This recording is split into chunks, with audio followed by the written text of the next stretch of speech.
तो सबसे पहला ट्रिक या तो फीचर्स कह लो आप, ये आप में से सबको काफ़ी ज़्यादा पसंद आने वाला है। हम लोग चाहे तो फिंगरप्रिंट सेंसर का यूज़ करके नोटिफिकेशन को कंट्रोल कर सकते हैं।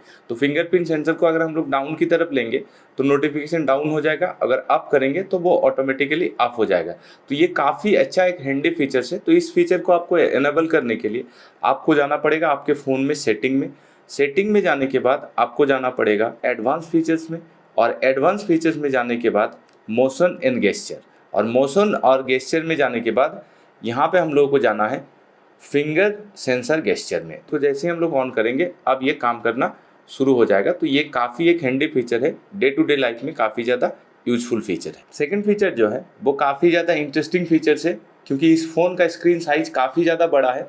तो हम लोग अगर चाहे तो इसको वन हैंड मोड में ला सकते हैं, मतलब किसी भी स्क्रीन के एक जगह पे हम लोगों का ऑटोमेटिकली फुल स्क्रीन आ जाएगा। तो इस सेटिंग को ऑन करने के लिए हम लोगों को जाना पड़ेगा अपने फ़ोन पे सेटिंग में जाने के बाद फिर से हम लोग जाएंगे एडवांस सेटिंग में, और एडवांस फीचर्स में जैसे ही जाएंगे तो वहाँ पे हम लोगों को मिल जाएगा वन हैंड मोड। तो यहाँ पे इस वन हैंड मोड को अगर हम लोग ऑन कर देंगे तो अब यहाँ पे हम लोग चाहे तो इसको बटन से कर सकते हैं या तो चाहे तो गेस्चर से कर सकते हैं। तो इसको अगर हम लोग ऑन कर देंगे तो अब हम लोगों के पास एक नया फीचर आ जाएगा जिससे हम लोग अपने फ़ोन के टोटल कंट्रोल को एक साइड में कर लेते हैं। तो किसी भी का भी हाथ अगर छोटा है, अगर आप फ़ोन के कंप्लीट स्क्रीन साइज में हाथ नहीं पहुंच पा रहे हैं, तब जाके ये फीचर्स आपके लिए काफ़ी ज़्यादा हैंडी रहने वाले। तो फॉर एग्जांपल अगर हमें यूट्यूब को पॉपअप विंडोज़ में ऑन करना है तो सबसे पहले यूट्यूब को ऑन कर लेना है, उसके बाद होम स्क्रीन पे जाना है, फिर यहाँ पे जाने के बाद हम लोग यहाँ से जाके इसको ओपन पॉपअप व्यू में कर सकते हैं। अब पॉपअप व्यू में इसमें फैसिलिटी क्या है कि हम लोग कम्प्लीटली स्क्रीन को छोटा या तो बड़ा कर सकते हैं, और वहाँ पे चाहे तो हम लोग किसी भी वीडियो को प्ले भी कर सकते हैं। जैसे यहाँ पे मान लीजिए मैंने एक वीडियो को प्ले कर लिया, तो इस तरह से चाहे तो आप कोई भी एक वीडियो को प्ले कर सकते हो पॉपअप विंडोज़ में, और इस साइज को हम लोग चाहे तो बड़ा या तो छोटा बना सकते हैं अपने अकॉर्डिंग। अब हम लोग नेक्स्ट इसी का और एक शॉर्टकट है जिसमें क्या है कि अगर हम लोग चाहे तो डबल विंडोज एक साथ यूज़ कर सकते हैं। तो उसके लिए मान लीजिए कि हम लोग अगर फेसबुक ऑन कर लेंगे तो यहाँ पे फेसबुक भी मुझे यूज़ करना है और साथ ही साथ यूट्यूब में वीडियो भी देखना है। तो हम लोग दोनों चीज़ को साइमल्टेनियसली काम में ले सकते हैं। उसके लिए हम लोग क्या करेंगे, यहाँ पे सबसे पहले जो यूट्यूब का बटन है इसको ऑन कर लेंगे, और यहाँ पे जाने के बाद हम लोगों को यहाँ पे जो लाइन आपको दिख रहा है ये वाले लाइन पे ऑन करना है, और यहाँ पे जाके आपको मल्टी विंडोज़ का ऑप्शन को सिलेक्ट कर लेना है। अब यहाँ पे इस तरह से आपका एक तरफ फेसबुक खुला हुआ है और एक तरफ यहाँ पे हम लोगों का यूट्यूब भी चल रहा है बड़े ही आराम से। अब हम लोग चाहे तो फेसबुक को ऊपर या तो यूट्यूब को नीचे इस तरह से कर सकते हैं। जस्ट आपको ये वाला जो लाइन है इस लाइन पे टच करना है। टच करने के बाद आपको दो ऑप्शन मिल जाएगा, इस तरह से आप ऊपर या तो नीचे चीज़ों को कर सकते हैं। अब चाहे तो अगर आप इसको कस्टमाइज करने के लिए आप चाहे तो हमेशा ही इन दोनों ऐप्स को एक साथ ऑन कर सकते हैं। उसके लिए आपको दिख रहा है ये प्लस वाला बटन, अगर इस प्लस वाले बटन को हम लोग ऑन कर लेंगे तो ये दोनों के दोनों ऐप जो है वो साइमल्टेनियसली मर्ज हो जाएगा। अब हम लोग कभी भी चाहे तो इन दोनों को एक साथ यूज़ कर सकते हैं बड़े ही आराम से। तो ये हो गया हम लोगों के पास एक अच्छा सा शॉर्टकट जो कि हम लोग डेली लाइफ में काफ़ी ज़्यादा यूजफुल साबित हो सकता है। अब यहाँ पे अगर वही मेरे पास जो मर्ज हुआ ऐप है उसको हम लोग यूज़ करना चाहे तब आराम से यूज़ कर सकते हैं। तो कोई भी ऐप्स ओपन है तो उसमें कोई दिक्कत नहीं है, हम लोग यहाँ पे जाके क्लियर ऑल कर देंगे। अब अगर वही दोनों ऐप को यूज़ करना चाहते हैं जो कि मल्टी विंडोज़ में हम लोग सेव करके रखें, तो यहाँ पे साइड में क्लिक करेंगे। अब देखिए यहाँ पे मेरे पास दो ऐप्स का ऑप्शन दिख रहा है। एक है यहाँ पे क्रोम के साथ यूट्यूब, एक है फेसबुक के साथ यूट्यूब। तो यहाँ पे हम लोग फेसबुक और यूट्यूब को मर्ज किए हैं, तो जस्ट आपको यहाँ पे क्लिक कर देना है। अब आपका दोनों के दोनों ऐप जो है वो एक ही साथ खुल जाएगा। ऊपर आपका फेसबुक है और नीचे आपका यूट्यूब है। तो ये भी काफ़ी एक अच्छा फीचर्स है। अब नेक्स्ट अगर यहाँ पे एक डबल विंडोज़ में हम लोग चाहे तो किसी भी ऐप्स को यहाँ पे ला सकते हैं। उसके लिए हम लोगों को साइड बटन को ऑन करना है और यहाँ पे गैलरी को लेके आना है। अब हम लोग चाहे तो नीचे जो यूट्यूब का जगह है उसमें गैलरी को ऑन कर सकते हैं, या तो अगर हम लोग चाहे तो यहाँ पे ऊपर वाला जो ऑप्शन है फेसबुक का वहाँ पे चाहे तो कोई दूसरा ऑप्शन, लेट से अगर कैलेंडर ऑन करना चाहे तो कैलेंडर को ऊपर में ऑन कर सकते हो। तो अब मेरा ऊपर कैलेंडर हो गया, नीचे गैलरी हो गया। तो इस तरह से बड़े ही आराम से आप डबल विंडोज़ को काम में ले सकते हो। अब नेक्स्ट यहाँ पे हम लोगों के पास जो ऑप्शन है कभी कभार हम लोगों को किसी फ्रेंड को या तो किसी बच्चे को फ़ोन देना पड़ सकता है, तो उस केस में हम लोग चाहे तो अपने एक सिंगल विंडोज़ को यहाँ पे लॉक कर सकते हैं और उसके हाथ में दे सकते हैं। जैसे अगर मान लो कि अगर बच्चे ने मुझे पूछ लिया कि मुझे थोड़ा फ्लिपकार्ट के लिए यूज़ करना है या तो कोई भी ऐप्स के लिए यूज़ करना है, तो उस केस में हम लोग इस ऑप्शन को एनेबल करके उसके हाथ में फ़ोन को पकड़ा सकते हैं। अब ये काम कैसे करता है, आप देखिए एक बार। हम लोग यहाँ पे जाएंगे, 3 विंडोज़ का ऑप्शन हम लोग को मिल जाएगा। उसके लिए हम लोगों को जाना पड़ेगा सबसे पहले सेटिंग में। सेटिंग के बाद हम लोगों को जाना पड़ेगा बायोमेट्रिक।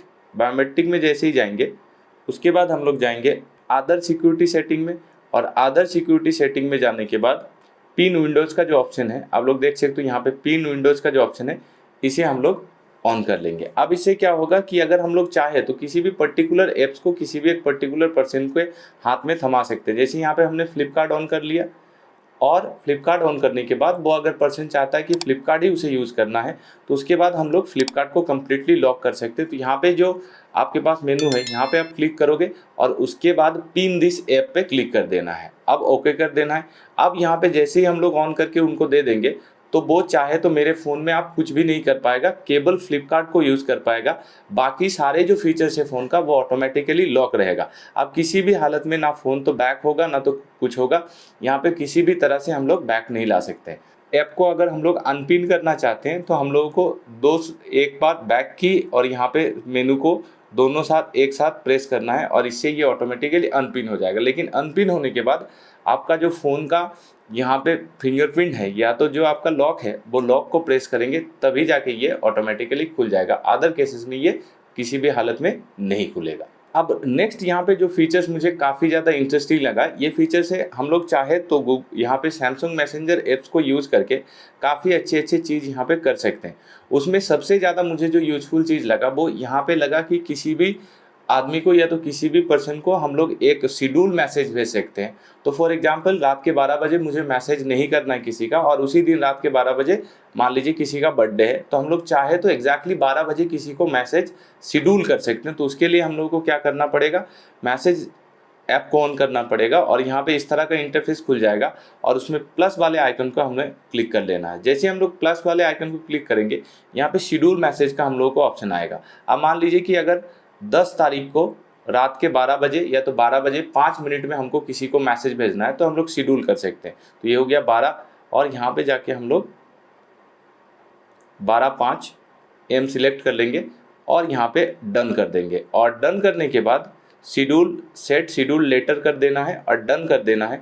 और जो भी मैसेज मुझे टाइप करना है, लेट से मुझे उन्हें हैप्पी बर्थडे विश करना है, और मैं नहीं चाहता हूँ कि मैं उसी वक्त रात में ना सो के जाग के मैसेज करूँ, तो मैं यहाँ पे हैप्पी बर्थडे डायरेक्टली और यहाँ पे सेंड पे क्लिक कर देता हूँ। अब जैसे मैंने यहाँ पे सेंड पे क्लिक कर दिया, ये मैसेज नहीं पहुँचेगा उनके पास, एग्जैक्टली जिस टाइम पे मैंने शेड्यूल किया है उसी शेड्यूल पे ये मैसेज जाएगा। तो ये काफ़ी अच्छा एक मुझे फीचर्स लगा।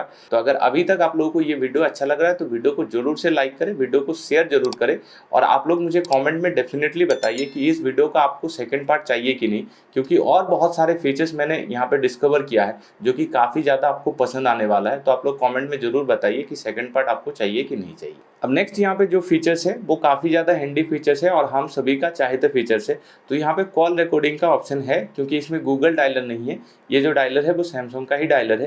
तो यहाँ से कॉल रिकॉर्डिंग हम लोग कर सकते हैं। उसके लिए हम लोगों को यहाँ पे ऑन कर लेना है। उसके बाद यहाँ पे जो 3 डॉट है उसमें क्लिक करना है, फिर जाना है सेटिंग में, और सेटिंग में जाने के बाद हम लोग यहाँ पे सिलेक्ट कर सकते हैं रिकॉर्ड कॉल। रिकॉर्ड कॉल में जैसे ही जाएंगे तो तब हमें 3 ऑप्शन मिलेगा यहाँ पे, शो नोटिफिकेशन आफ्टर रिकॉर्डिंग या तो ऑटो रिकॉर्ड्स कॉल। तो अगर हम लोग यहाँ पे इसको क्लिक करके रखेंगे तो अब की बार हमारे पास जितने भी कॉल्स आएंगे वो सारे के सारे रिकॉर्ड होना शुरू हो जाएगा। या तो अगर हम लोग चाहे तो किसी भी एक पर्टिकुलर कॉल को भी रिकॉर्ड कर सकते हैं, और जो भी यहाँ पे कॉल रिकॉर्ड हो जाएगा वो यहाँ पे रिकॉर्ड्स कॉल के लिस्ट में ऑटोमेटिकली आपके पास आ जाएगा। जो नेक्स्ट यहाँ पे जो फीचर्स है वो काफ़ी इंटरेस्टिंग सा फीचर है। यहाँ पे हम लोग चाहे तो किसी भी कॉल के लिए बैकग्राउंड सेट कर सकते हैं और वो काफ़ी ज़्यादा हैंडी तरीके से आपका काम करता है। तो यहाँ पे हम लोग जाएंगे और 3 डॉट पे क्लिक करेंगे, उसके बाद हम लोग जाएंगे सेटिंग पे और कॉल बैकग्राउंड पे क्लिक करेंगे। तो इस तरह के हमें बैकग्राउंड का ऑप्शन मिलेगा। तो हम लोग चाहे तो बैकग्राउंड को चेंज भी कर सकते हैं और बैकग्राउंड में काफ़ी अच्छे आपको यहाँ पे ऑप्शन मिल जाता है। तो अगर इस तरह का आप सिलेक्ट करके रखोगे तो किसी का भी अगर कॉल आएगा तो आपको इस तरह का यूजर इंटरफेस दिखेगा, और साथ ही साथ और सारे ऑप्शन जो है वो वहाँ पे भी हम लोग चाहे तो सिलेक्ट कर सकते हैं। तो इस तरह का यूजर इंटरफेस दिखेगा, तो जो कि काफ़ी ज़्यादा दिखने में अट्रैक्टिव लगता है, काफ़ी ज़्यादा आपको ये अच्छा फीचर्स लगेगा। आप चाहे तो यहाँ पे अपना खुद का भी वीडियो ऐड कर सकते हैं कॉल रिकॉर्डिंग के लिए। तो उसके लिए आपको यहाँ पे प्लस में क्लिक करना है और सिलेक्ट फ्रॉम गैलरी करना है, और वहाँ पे आपको गैलरी में जाके कोई भी एक वीडियो को ले लेना है और उस वीडियो को आप जाके अपने कॉल में सेट कर सकते हो। तो जब भी किसी का कॉल आएगा तो वही पर्टिकुलर वीडियो आपके वहाँ पे डिस्प्ले हो जाएगा। तो ये काफ़ी ज़्यादा एक हैंडी फीचर है, आप मल्टीपल तरीके से इसको यूज़ कर सकते हैं। तो हम लोग 2-2 WhatsApp account, 2-2 Facebook account, 2-2 messenger, 2-2 Telegram यहाँ पे यूज़ कर सकते हैं। इस फीचर को एनेबल करने के लिए आपको जाना पड़ेगा सेटिंग में। तो सबसे पहले हम लोग जाएंगे फ़ोन के सेटिंग में, और यहाँ पे जैसे ही हम लोग सेटिंग में जाएंगे, सेटिंग के बाद जाएंगे एडवांस फीचर में। एडवांस फीचर के जाने के बाद हम लोग को यहाँ पे मिल जाएगा डुअल मैसेंजर का ऑप्शन। तो जैसे ही हम लोग डुअल मैसेंजर ऑन करेंगे तो हमारे पास, मेरे पास जो 4 ऐप्स है उसी का क्लोन बनाने के लिए ऑप्शन मिल जाएगा। तो व्हाट्सअप, फेसबुक, टेलीग्राम, मैसेंजर है, और यहाँ पे चाहे तो जैसे ही हम लोग इसको ऑन कर लेंगे उस पर्टिकुलर ऐप्स का एक कॉपी बन जाएगा। आप 2-2 यूज़र आईडी लॉगिन करके दोनों ऐप्स को बहुत ही बढ़िया तरीके से यूज़ कर सकते हो। तो ये था कंप्लीट एक शॉर्टकट ट्रिक का वीडियो गैलेक्सी F62 रिगार्डिंग। अगर आप लोगों को इसका नेक्स्ट पार्ट चाहिए तो आप लोग कमेंट में ज़रूर बताइए। वीडियो अगर अच्छा लगा तो वीडियो को लाइक ज़रूर करें, साथ ही साथ चैनल में आप लोग नए हो तो चैनल को सब्सक्राइब जरूर करें। हम मिलते हैं आपसे नेक्स्ट वीडियो में, तब तक के लिए टेक केयर, बाय बाय।